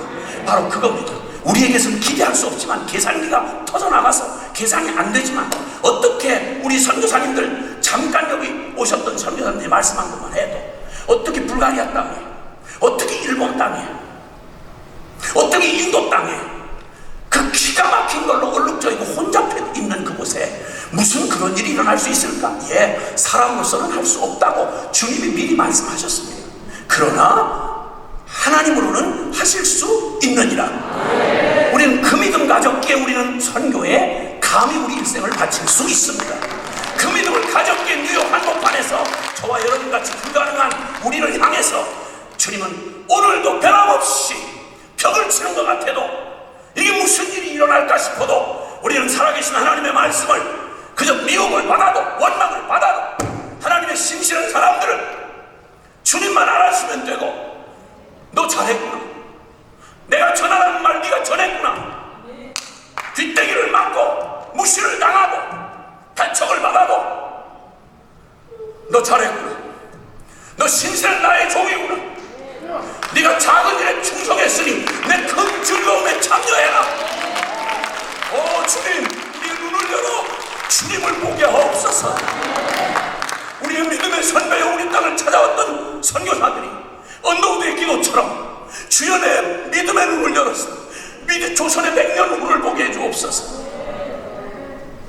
믿음은 바라는 것들의 실상이라 하셨으니 손에 잡히지도 않고 보이지도 않지만, 주님 내 감정과 내 모든 지성이 거기 도움이 미치지 못하지만, 내 모든 것 끝내고 나의 모든 생각에서 발을 빼버리고 거룩하신 하나님, 영광의 그 주님을 바라보고 무에서 유를 창조하신 전능한 하나님을 아버지라고 부르는 내가, 오늘은 그 말씀하신 바를 철저히 이루어 가시는 주님을 내가 보았기에 더 이상 증거 나한테 필요 없습니다. 오직 주님의 말씀에 순종할 뿐입니다. 그리고 나는 죽어도 주님의 약속은 살아서 영원히 열매 맺게 될 것을 믿습니다. 아멘, 아멘, 아멘, 아멘. 할렐루야. 이 복음에 목숨 걸었던 우리의 선배들, 이 복음에 그 엄청난 충격과 도전을 받았던 사도 바울은 십자가의 도에 대하여 그는 주저없이 외칩니다. 빌보 3장 8절 이하에 나는 자랑을 도모하는 아브라함이다. 아브라함 베냐민 자손이요, 왕족이요, 나는 가나안의 문화세계 최고의 최고 학문에 신학을 한 사람이다.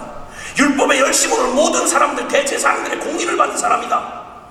그러나 내가 그리스도를 알고 나서 이 모든 걸 배설물 똥같이 여긴다. 이건 해악이더라. 좀 도움이 되는가 했는데 그리스도를 아는데 이건 도움이 안 되더라. 나는 더욱 그리스도만 알고 싶다. 모든 걸 다 잃고 나는 그리스도를 알고 싶다. 그리고 이 그리스도를 전하는 일에는 그 베스도 총독과 그리고 그 왕족들이 위를 베풀고 서 있는데 쇠사슬의 메인 죄수가 되어 그는 말합니다. 너 바울아, 바울아, 너 내 많은 지식이 너를 미치게 하는구나. 그 개념 없는 이방인 로마의 총독이 소리를 들으니까 베스도가 가요. 내가 미친 게 아니라 정신 차린 말이 하나이다. 그리고 아야 그놈은 제껴버립니다. 그리고 아그리빠 왕이여, 당신은 유대에 있는 왕이기 때문에 이 모든 것을 알아들을 수 있기에 내가 말을 합니다.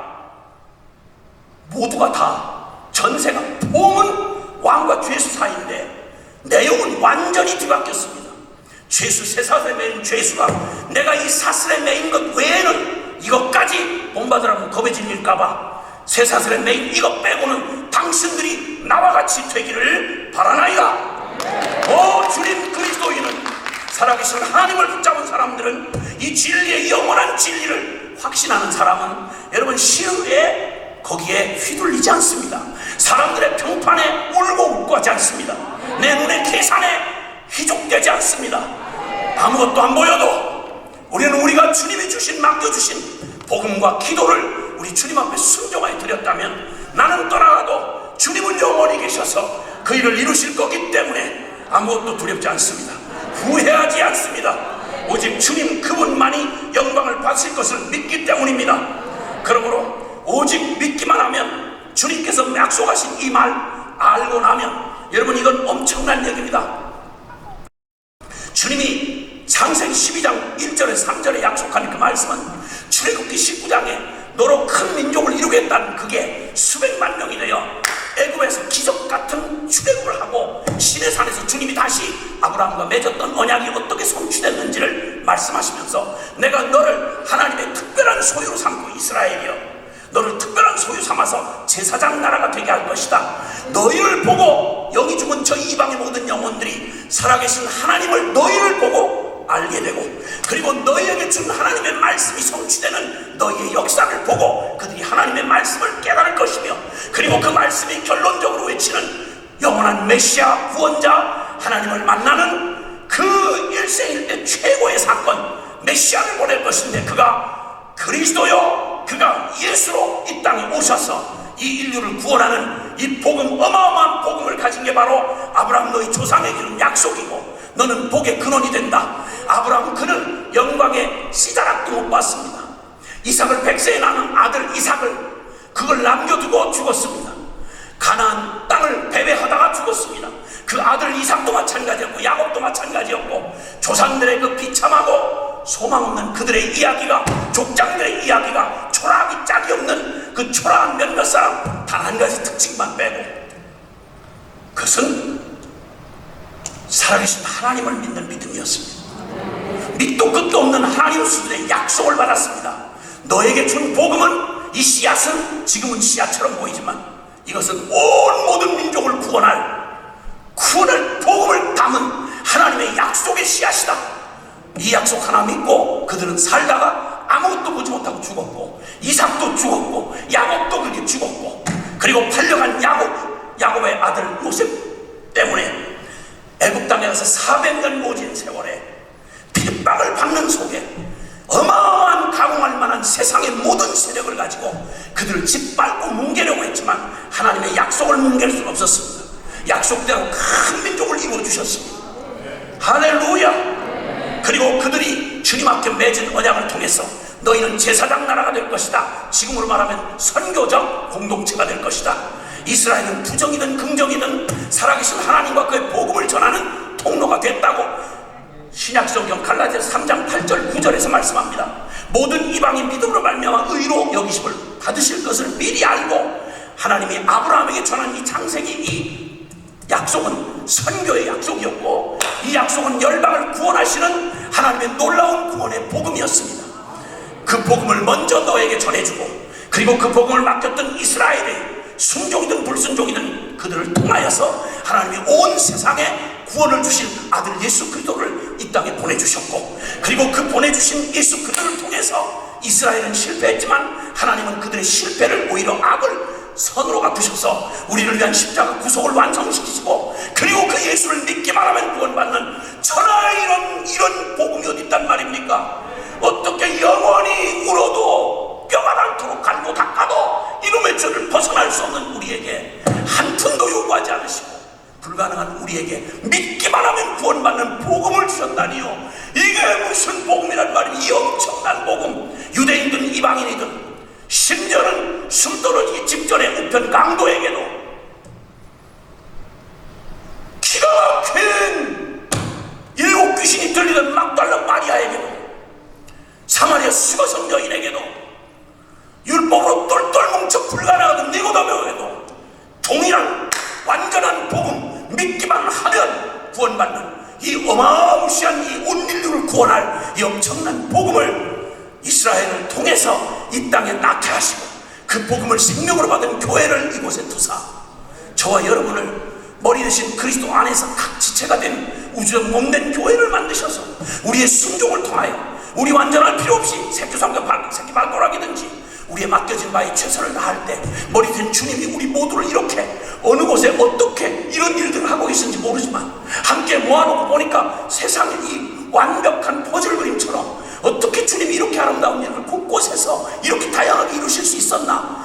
지극히 일부분만 봐도 이런데 전 세계에서 무슨 일이 일어나고 있겠습니까? 오 하나님께서 그 놀라운 일로 주님이 그 은혜를 베푸사 오직 믿음으로 구원받고 오직 믿음으로 순종케 하시고 오직 믿음으로 사명 감당할 수 있는 완전한 복음을 주셔서 나 하나의 기쁨이 아니라 하나님의 거룩한 영광에 이르는 이 놀라운 복음으로 초대하신 우리 살아계신 우리 주님을 찬양합니다. 그 선교 완성으로 이루어 가실 신실하신 우리 주님을 찬양합니다. 우리 이제 밥이나 죽내다 가는 사람이 아니요 왕같은 제사장이라고 주님이 말씀하시고 이 세상을 구원할 이 평화의 복음은 평신도 성직자가 따로 있는 게 아니라 개혁자들의 발견한 깨달음처럼 우리 모두는 다 왕같은 제사장들이라 주님에서 어둠에서 우리를 빛 가운데로 건져내신 주님이 그 아름다운 덕을 선전케 하시려고 우리 모두를 불러내셨다 이 말입니다. 교회에는 구경꾼이 존재할 수가 없습니다. 변호인은 더욱 필요 없습니다. 오직 증인이 있을 뿐입니다. 그리고 이 거룩한 열방을 품은 저같이 무식한 이 작은 천한 망한 술집 아들이요 무식한 제 가슴에 그리스도가 오시니까 제가 대단해서가 아니라 이 그릇에 뭐가 담기느냐가 이 그릇의 가치를 바꾸는 것입니다. 술집 아들인 저에게 저주와 늘 차게 시달리던 저주받은 제 삶에는 이 저주의 그릇이었어요. 세상 불사르고 싶은 분노밖에 없었던 제 가슴에 예수님 만나 저의 옛자의 죽음을 밝혀주시고 저주뿐이었던 모든 인생을 예수님 한 번 오셔서 그냥 그대로 두셨는데 이 모자라고 부족한 질것을 그대로 두시고 보배 되신 예수 그리스도가 내 안에서 생명이 되시니까 저의 사상은 예수 사상입니다. 저의 힘은 예수 힘입니다. 저의 모든 삶의 모든 의지와 터는 예수 그리스도입니다. 예수를 빼고 물론 저는 여전히 질그 안에 있기 때문에 저는 여전히 여러분 들으시기에 부담스러운 목소리 갖고 있고 때로는 조그만 두려움에 바람이 불어도 두려워서 밤에 두려움에 가슴을 조여하는 연약한 질그릇에 틀림없지만 그러나 그 어떤 연약함도 저를 주님께 순종하는 일을 가로막을 수는 없습니다. 왜냐하면 나는 그 연약한 나를 떠났고 십자가 죽음을 통해 떠났고 이제 오직 나를 나되게 하신 분은 주님이신 줄 알기에 저는 영적인 용기는 없지만 나는 나의 약함을 바꿔달라고 수십 년 기도했습니다. 나도 배심이 든든해서 아무것도 두렵지 않은 저는 영호골 같은 조폭두목 같은 그런 담대함을 좀 달라고 기도를 했습니다. 근데 주님은 제 기도 응답을 두려움을 없애주지 아니하시고 어느 날 저에게 깨달음을 응답을 주셨는데 저는 그 후로 제 두려움과 연약함을 없애달라는 기도를 바꿨습니다. 왜냐하면 제가 두렵고 연약한 줄 알기에 여러분은 하루에 한 번만 믿고도 하루를 사실 수 있지만 저는 하루 24시간을 믿지 않고는 전 살 수가 없습니다. 제 의지가 얼마나 약한지를 주님이 아십니다. 제가 얼마나 유약한 존재인지를 주님이 아십니다. 저는 제 연약함이 오히려 저를 믿음 밖에는 다른 길을 선택할 수 없도록 그래서 주님만 온통 제가 두려워하는 건 혹시나 뭐가 생겨서 주님 없이도 내가 믿는 자리가 생길까봐 그런 일이 생기면 제 마음을 지키려고 일부러 벽을 치듯이 칩니다. 잘라냅니다. 저는 그래서 친구를 두지 않았습니다. 집회를 하고 다니면서 제가 아는 사람들을 엮어서 제가 연결하고 이런 일을 지금까지 해본 적이 없습니다. 왜냐하면 저는 남다르게 사람들을 많이 만날 수 있는 기회를 가지고 있고 다른 사람의 공덕을 선전하다가 주목받는 건 저니까 제가 제 마음을 지킬 수 없다는 걸 제가 너무 잘 압니다. 그래서 일체 저도 남기질 않고 또 다른 걸 하지 않았습니다. 주님 그거 하나 보시고 조금만 터가 익숙해질만 하면 이사를 했습니다. 이사하는 건 굉장한 지혜입니다. 나그네 힘을 언제든지 잊지 않게 해줍니다. 불필요한 거 갖고 싶은 욕심을 싹 사라지게 합니다. 여행을 많이 해본 사람은 짐 생기는 거 선물 주는 것도 싫습니다. 짐이 참 부담이거든요. 최소한의 것을 챙기는 버릇이 있습니다. 언젠가 주님 앞에 설 그날이 언제 닥쳐올지 모르는데 항상 터잡고 살까봐 평균 주민등록을 떼어보니까 2년에 한 번씩 이사를 했더라고요. 주님 앞에서 살아가는 동안 너무 쉽고 너무 익숙해서 우리 자식들에게도 그 유산을 꼭 남겨주고 싶어서 그들도 보았고 저도 강조를 했습니다. 옛사람 벗어버리고 의와 진리의 거룩함으로 지음받은 새 사람으로 사는 사람으로 초대받은 이 거룩한 부르심, 복의 근원이 되겠다고 하신 그 약속은 철저하게 근거가 살아계신 하나님의 편입니다. 하나님이 위대하시기에 우리는 지극히 천하지만 우리는 위대한 사람들인 것입니다. 교회는 지극히 약하지만 교회 머리 대신 주님이 영광스럽기에 이 교회는 영광스러운 것입니다. 우리의 연약함이나 몇몇 사람의 몸부림으로 교회를 더럽힐 수는 없습니다. 여러분, 교회는 영원히 하나님의 거룩함을 가진 주님의 그리스도의 몸된 교회입니다. 영원한 교회입니다. 어느 누구도 이 교회의 거룩함을 손해할 수 없습니다. 건물 여러분 너무 신경 쓰지 마십시오. 건물 너무 신경 쓰지 마십시오. 주신 은혜 주셨을 때 감사함으로 쓰면 언제든지 버려도 아깝지 않습니다. 물건이든 사람이든 쓰임 받는 게 복이지 갖고 있는 게 복이 아닙니다. 몸뚱이 아무리 기름지게 잘 피부 관리하고 건강 지수 높여서 잘 살았다는 게 우리의 삶의 영광이 될 수 없습니다. 백설공주도 총을 맞고 흔적을 갖지 않습니까? 남은 염색하고 물들이려고 해도 안 되는데 한 방에 백설공주를 만들어주신 주님을 찬양합니다. 와, 할렐루야! 네. 총상의 흔적을 가진 여전사 백설공주 중에 전부 나약하고 매일 왕자나 하나 기다리는 그런 허술한 백설공주가 아니라 철장을 든 그리스도의 신부, 총상의 흔적이 있고 저기 보면 너무 무서워서 저건 하나하나 조폭이구나 이렇게 생각을 하고 사탄이 건쳐도 못 올도록 하나님 흔적까지 남겨주십니다. 찬양합니다. 할렐루야.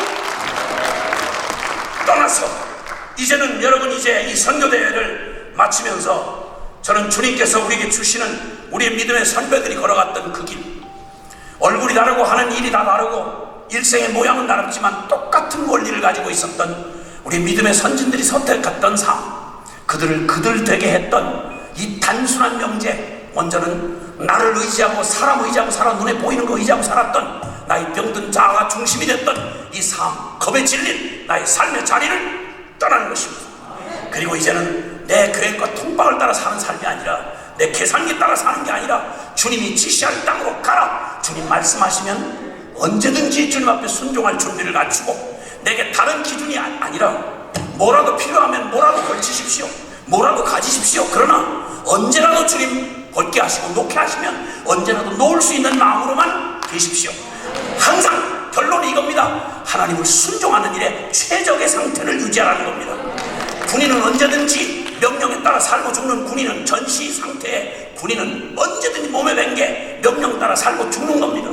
말씀 따라 살자고 했더니 그걸 굉장히 어렵게 들어요. 그러니까 당신 보고 극단이라고 한다고 이런 기가 막힐. 근데 여러분 한국 사람 전 세계에서 영어를 제일 많이 돈 들여 배우면서 영어를 제일 못하는 두 민족이 한국과 일본이라고 하더라고요. 제가 지금은 좀 달라졌지만 제가 이렇게 해외를 이미 80년대부터 돌아다녔기 때문에 88 세계 여행 자유화가 일어나고 나서 아주 한해 맺힌 한국 민족이 공항마다 그냥 완전히 트렌치 타는 뭐 태국이라든지 이런 뭐 어디 하네다라든지 하여튼 이런 공항마다 이런 트렌치 타는 공항마다 한국 사람들이 기이한 모습으로 띠를 지고 다녔습니다. 아주 달러를 있는 대로 풀어쓰면서 다녔어요. 근데 재밌는 건 한국 사람 누구도 누구만 안 듣습니다. 누구도 누구만 안 들어요. 아주 자존심이 강하고 일부러 거꾸로 가는 행동을 하는 나라. 그냥 고사리 뜯지 말라고 그러면 나라 법을 바꿀 정도로 각 나라마다 가서 고사리를 있는데 뜯으다가 그냥 먹지도 않는 걸 그냥 창가에다 아파트 베란다에다가 쫙 말리고 영국에서 법이 한국 사람 때문에 생겼답니다. 남아공에 거기는 하여튼 얼마나 조매를 갖다가 실을 말렸는지 먹지도 않고 버릴 걸 그냥 악착같이 그냥 갖다가 잡아가지고 한국말로 거기다 경고문을 붙였대요. 하여튼 무서운 민족입니다 진짜. 이렇게 말을 안 듣기로 유명한 이 한국 사람들이 공항에서 보면 특이합니다. 민족의 그런 속성을 다 의심할 정도로 얼마나 순종적인지 몰라요. 영어를 못하는 사람 외국에 딱 나오면 그러면 굉장히 순종적입니다. 가이드의 노란 깃발 아래 그 자존심 강한 한국 사람들이 비싼 옷을 입고 줄을 쫙, 사장님, 사모님 같은 분들이 줄을 쫙 맞춰서서 가이드의 깃발 하나 일상을 하나 움직입니다. 그리고는 가서 그냥, 왜냐면 조금만 화장실 다, 우리나라 가서 화장실 최고입니다. 세계에 다녀보면 화장실 문화가 최고입니다. 그런데 그만 못한 허술한 화장실 앞에 가서도 버스에서, 전세 버스에서 내려가지고 가이드한테 전부 귀를 기울입니다. 지금부터, 자, 아버님 어머님 지금부터 시간 딱 10분이에요 그리고 10분 지나면 떠납니다. 10분만이에요. 지금 30분이니까 40분이 나오시는 거예요. 그 말 끝나도 안 들어갑니다. 들어가세요. 그러면 우르르 들어가요. 그리고 분명히 다 일을 못 봤을 시간인데 5분도 되기 전에 훅 나옵니다. 왜냐하면 떠나면 큰일 나니까. 그리고 나와가지고 전부 타세요. 훅 탑니다. 지하철 다 영어 알파 그거 다 읽어요. 자기 알아서 미리 문 앞에, 다 지하철 문 앞에 서 있어요. 근데 전부 가이드만 쳐다봅니다. 문이 열렸는데 안 나가요. 나가세요. 그러면 주르륵 나갑니다. 호텔 하루 일정 다 끝내고 가이드 인간이야. 살고 싶어서, 자, 지금부터 내일 아침 7시에 로비에서 만나는 거 외에는 절대 저를 찾지 마시고 편안하게 즐기시길 바래요. 안녕히 들어가세요. 안 떠나요. 난 가이드와 끝까지 함께 하고 싶다. 아니, 날 좀 쉬게 좀 해달라고. 아니라고. 난 가이드님과 꼭 함께 하겠다고. 이렇게 해서 그냥 꽉 가이드 따라서 그냥 완전히 유치원생처럼 노란 깃발 가이드가 따라가지고, 가이드가 말씀하시면 내가 나가리다. 가이드의 뜻이 아니면 내가 멈춰서리다. 나의 가고 서는 것 가이드의 뜻에 있으니 오 가이드여 나를 인도하소서. 뜻하신 그곳에 나 있기 원합니다. 이끄시는데 순종하며 가리니 연약한 내 영혼 위하여 일하소서. 당신 뜻과 계획에 나를 쓰소서. 여러분, 이게 원곡은요, 원곡은 잘 아시는지 모르겠지만 여러분 잘 모르실 거예요. 주님 뜻이 아니면 내가 주님 말씀하시면 내가 나가리다. 주님 뜻이 아니면 내가 멈춰서리다. 나의 가고 서는 것 주님 뜻에 있으니 오 주님 나를 이끄소서. 가이드의 뜻에는 그렇게 자발적으로 순종을 해요. 자기 살궁리라고 생각하면요, 영어 못하는 한국 사람 외국에만 내보내면 그렇게 순종적일 수가 없어요. 가이드의 말에 애탄 목숨 걸고 순종해요. 그러면 한 번도 안 가본 믿음의 길, 영적인 삶, 하나님이 주신 이 말씀이 그렇게 분명히 가이드되어 있고, 거기 그걸 직접 안내해주는 주의 종들이 다 말씀 풀어서 해석해 주는데도 그 말씀대로 살기가 어렵다. 그럼 나는 믿는 자리가 있다는 말이에요. 입이 10개라도 할 말이 없어요. 어떻게든 의도 터져가지고 억지로 또 끌려가는 사람들은 그 노래를 부르는데 너무 슬프게 불러요. 주님 말씀하시면 내가 나가리. 주님 뜻이 아니면 내가 멈춰서리다. 할래도 안 되니까요. 나의 가고 서는 것 주님 뜻에 있으니. 언제 내 뜻대로 해줘 보셨어? 오 주여 나를 이끄소서. 주님한테 버티다가 팔 빠져 죽을 뻔했습니다. 뜻하신 그곳에 나 있기 원합니다. 엉뚱한 데 있다가 실컷했거든요. 연약한 내 영혼 이제 버틸 힘도 없어요. 잡아잡수신지 구워잡수신지 주님 뜻대로 없어서 이렇게 거의 숙명적으로 이런 노래를 불러요. 뭐가 이상하게도 이럴 수가 없어. 이게 무슨 앵벌이 시키는 하나님입니까? 능력도 안 주고 우리 시키고 먹을 궁리도 안 세워주고 끌고 가시는 그런 이상한 하나님입니까? 누가 가르쳐 줬습니까? 이런 기가 막힌 거짓을 누구한테 들었습니까? 이 거짓의 아비, 이 속이는 자, 이 멸망의 압제비 그놈한테 평생을 거기다 질질 끌려다니는 습관이 남아가지고 그 정서가 남아서 꼭 순종하고 사는 사람 국단처럼 보이고, 순종 안 하고 적당하게 양발 거치면 지혜로운 것처럼 생각하는, 이걸 누가 가르쳐줬냔 말입니다. 말씀대로 살아가는 것, 주님 은혜 따라서 십자가 만나 내 병든 자아를 죽음의 그 자리 십자가에서 벗어던지고, 이제는 예수 그리스도 그 생명 받아서 이제 주님 앞에 주님이 가라 하시는 곳에 순종하여 가면 우린 상상도 못하던 길을 경험하게 되는 것입니다. 순종의 영광을 보게 되는 것입니다. 그 순종의 길을 걸어갔던 수많은 우리 동료들 가운데 저는 받은 사랑 말고, 아니 우리가 주는 사랑 말고요, 한국 선교사님들의 심부름을 하겠다고 돌아다니다 보니까 이미 벌써 선교 역사가 몇십 년 지난 지금 한국 선교사들의 많은 희생 소식이 들려오고 있습니다.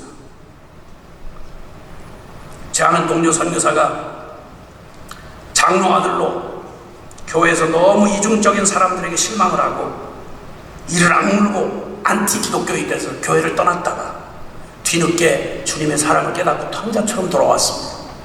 주님 앞에 너무 타락했던 그 시간이 너무 가슴이 아파서 주님 앞에 회개하는 마음으로 선교사를 그렇게 꿈꾸더니 결국 저 더운 나라 캄보디아로 선교사로 갔습니다. 가서 몸을 불사도록 하는데 좋은 아빠가 못 됐습니다. 좋은 남편도 못 됐습니다. 내전이 일어났을 때 성도들 두고 못 도망간다고 덜덜 떠는 가족들 총알이 빗발치듯 들어오는데 거기서 고집을 부리고 남아있어서 가족들 시급하게 만든 사람입니다. 좋은 아빠가 아닙니다.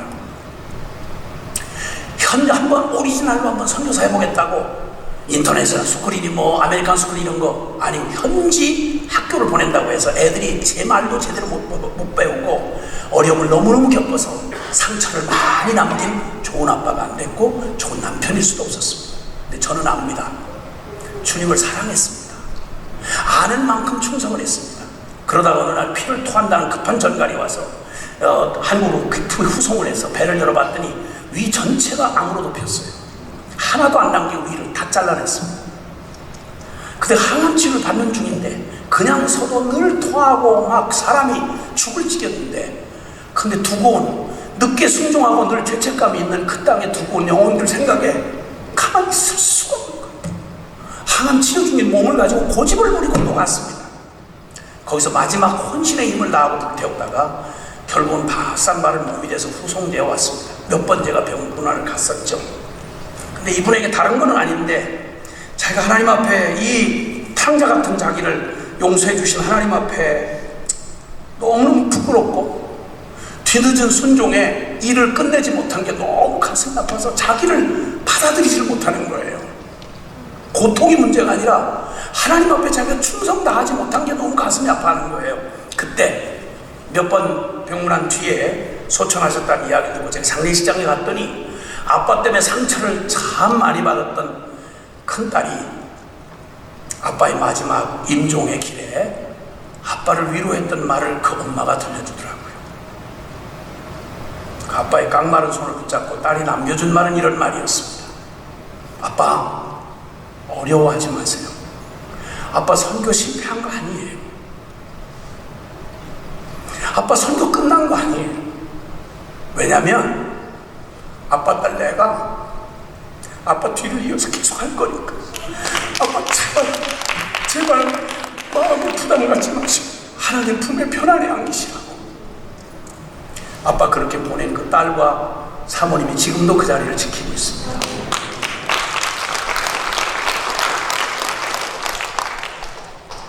모스크바 한복판에서 칼에 찔려 죽은 동생 선교사의 죽음을 추도하는 형 목사의 애절한 추도시가 어느 단체 소식지에 실렸던 것을 보았습니다. 그토록 사랑하던 러시아를 차마 떠날 수 없어 사랑하던 그 사람들의 칼에 맞아 그 피를 그 땅에 쏟은 사랑하는 동생의 가슴에 그 핏자국에서 주님의 마음이 보여서 애통해하면서도 주님 앞에 찬양을 하는 형 목사의 추도시를 보았습니다. 여러분 혹시 여기 뉴욕에 계시는 분들이 한국에 오시면요 2호선 전철역 합정역이라는 곳이 있습니다. 거기서 내리시면요 500m만 걸어 올라가시면 거기 양화진이라는 곳이 있습니다. 현직으로도 순교 성지고, 거기에 선교 개신교 선교 100주년 기념관이 있고요. 거기에 무덤들이, 선교사들의 무덤이 있습니다. 그 무덤을 자세히 한번 보세요. 거기에 여러 묘비명이 우리의 가슴을 먹먹하게 하는 묘비명이 있고요. 한쪽에는 엄마 아빠 따라왔다가 어린 나이에 숨진 아이의 무덤이 거기에 저의 마음을 늘 감동시키는 루비 캔들이라는 미국 남부 출신의 처녀 선교사 26살이 순교한 처녀 선교사의 마지막 편지가 지금까지 전해져 내려오고 있습니다. 조선에서 1908년 26세로 순교한 루비 캔드릭 선교사가 부모님께 보낸 마지막 편지. 이곳에 오기 전 집들에 심었던 꽃들이 활짝 피었다는 소식을 듣고 온종일 집 생각만 했어요. 욕심쟁이 동생 수지가 그 씨앗을 받아 동네 사람들에게 나누어 주다니 정말 대견해요. 내년 봄이 되면 우리 동네는 온통 제가 심은 노란 꽃으로 덮이겠군요. 아버지, 어머니, 이곳 조선은 참으로 아름다운 땅이에요. 이 사람들은 모두 하나님을 닮은 것 같아요. 선한 마음과 복음에 대한 열정으로 보아 몇십 년이 지나면 아마 이곳은 예수님 사랑이 넘칠 것 같아요. 복음을 들으려고 20km를 맨발로 걸어오는 아이들을 보았을 때 그들을 사로잡은 하나님의 사랑에 제가 오히려 큰 위로를 받아요.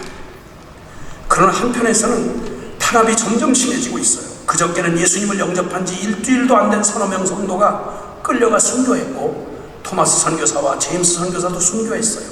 선교 본부에서는 철수하라는 지시가 있었지만 아직도 대부분의 선교사는 그들이 전도한 조선인들과 숨어서 예배를 드리고 있어요. 그들은 모두 순교할 작정인가 봅니다. 오늘 밤은 유난히도 고향으로 돌아가고 싶어요. 외국인을 죽이고 기독교를 증오한다는 조선 사람들의 소문 때문에 부둣가에서 저를 끝까지 말리시던 어머니의 얼굴이 자꾸 제 눈앞에 어른거려요. 아버지, 어머니, 어쩌면 이 편지가 마지막이 될지 몰라요. 제가 이곳으로 오기 전 뒤뜰에 심었던 씨앗 하나리 내년이면 온 동네에 가득 꽃으로 피겠죠?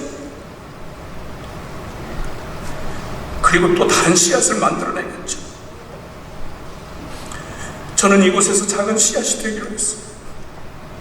제가 씨앗이 되어 이 땅에 묻히고 하나님의 때가 되면 이 땅에도 많은 꽃이 피고 그 꽃의 씨앗은 다시 여러 나라에 뿌려지게 될 거예요. 저는 이 땅에 제 심장을 묻겠어요. 이 마음은 조선을 향한 저의 열정이 아니라 조선을 사랑하시는 하나님의 뜻임을 알게 되었어요. 아버지, 어머니 사랑해요. 그의 묘비에는 제가 바칠 1000개의 목숨이 있다면 그 마지막 1000번째 목숨마저 조선을 위해 바치겠어요. 26살 처녀 선교사의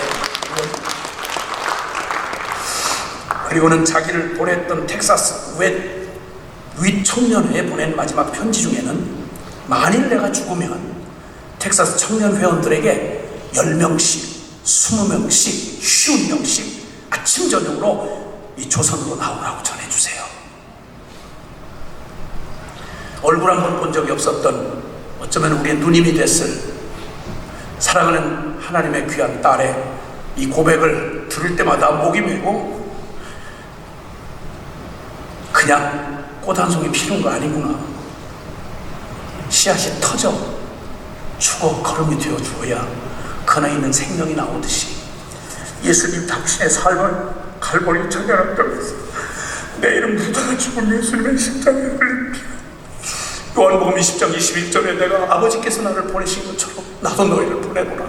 다 쓰고 남은 시간이 아니고 다 쓰다가 귀찮은 사람 보내는 게 아니라 가장 심장 같은 일을 떼어보내는 하나님의 아버지 사랑이 우리를 살렸구나. 그게 선교구나. 그게 하나님 나라구나. 그게 교회구나. 그게 주의 일이구나. 목숨을 줘도 시원치 않은 이런 사람이 저주받은 병든 자밖에 모르던 우리에게서 어디서 나온단 말입니까? 이건 아니에요. 이건 아니에요. 우리의 마음에서 나오는 거 아니에요. 우리가 갈고 닦아서 나오는 거 아니에요. 어떻게 날마다 세상 불사지르는 악심에 분노에 살던 내 가슴에 내 자식 어떻게 선교사로 내놓겠습니까? 첫 순종을 아프리카 오지에서 순종하고 있던 놈이 말라리아로 몇 번 죽을 고비를 넘기고 그놈을 두고 그 땅을 떠나올 때 제가 남긴 마지막 편지를 지금까지 한 20년이 지났는데도 보존하고 있더라고요. 그 끝에 흔들리는 제 마음을 그놈 두고 거기 나는 먹고 살기 좋은 서울로 떠나오려니 발이 떨어지지 않았어. 밤새 고민하고 제가 마지막 제 믿음을 재촉하면서 써올린 마지막 고백의 끝자락에 사랑하는 아들아, 우리 땅 끝에서 죽어 하늘 복판에서 만나자. 보고 싶어도 좀 참자. 가고 싶어도 멈추자. 피하고 싶어도 맞닥뜨리자. 우리 주님이 그러신 것처럼. 그리고 우리 부르심의 끝자리에서 거기서 죽어서 우리 하늘 복판에서 우리 만나자. 두려움으로 말하면 가장 겁쟁인 저를 제가 무슨 용기가 있으니 고백하겠습니까? 예수님이 고백하게 하셨고 그 일을 따라 지금까지 여기 따라왔고, 그리고 참 주님이 가상하게 네 생겨먹은 대로 하시면서 이 부족하고 부끄러운 저를 주님 앞에 순종의 걸음을 걷게 하셔서 용기 있게 저처럼 이렇게 무지한 나보다는 여러분 많이 배우셨지 않습니까? 이런 나보다는 훨씬 더 여러분 좋은 인격 가지고 계시지 않습니까? 이런 나보다는 훨씬 더 좋은 환경에 여러분 계시지 않습니까? 이런 나도, 이 천한 나도 이 복음 받고 이렇게 만드시는 복음이라면 한국 교회에 쓰지 못할 사람 아무도 없고, 하나님 그 영광 반드시 우리가 생각하는 그 먼 날이 아니라 곧바로 우리 문 앞에 이르르신 마라나타 우리 주님이 곧 오실 것입니다. 기도하겠습니다.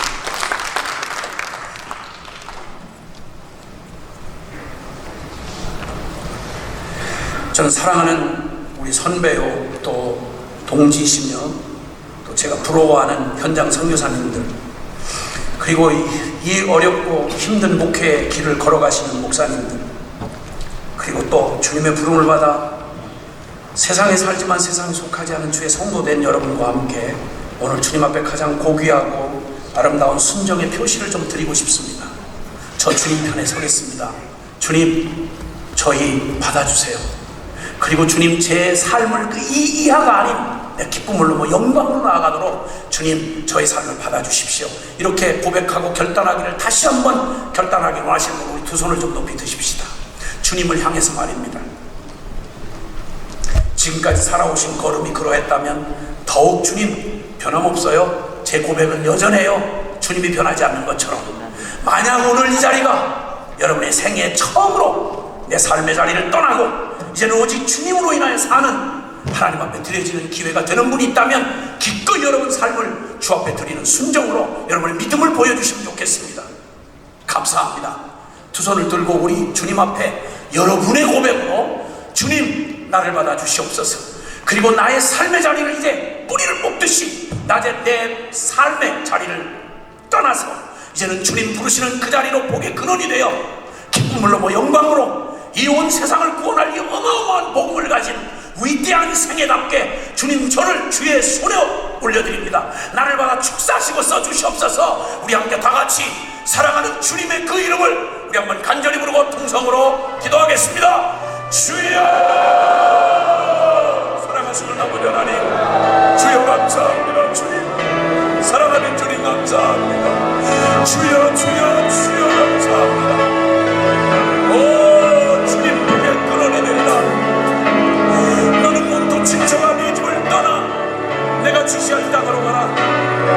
내가 온 열방 모든 민족이 너로 말미암아 복을 받게 하리라. 이 놀라운 열방, 구원할 이 열방국 복을 내게 주시고 이 질문 안에 복을 대신 예수 그리스도를 보내주시고 주님, 나를 빚값으로 사신 주님 앞에 이제 주님 편에 섭니다. 주님, 너를 받아주시옵소서. 주여, 너를 축사하시옵소서. 주여, 나에게 주님 당신의 심장을 부어주시고 주님, 영광의 그 나라 주님 다시 오실 주님 앞에, 마라나타 주님 앞에 내 삶을 주님 드립니다. 주여, 나를 받아주시옵소서. 오 주님 감사합니다. 할렐루야. 우리 구주 예수 그리스도의 이름으로 기도하옵나이다. 아멘.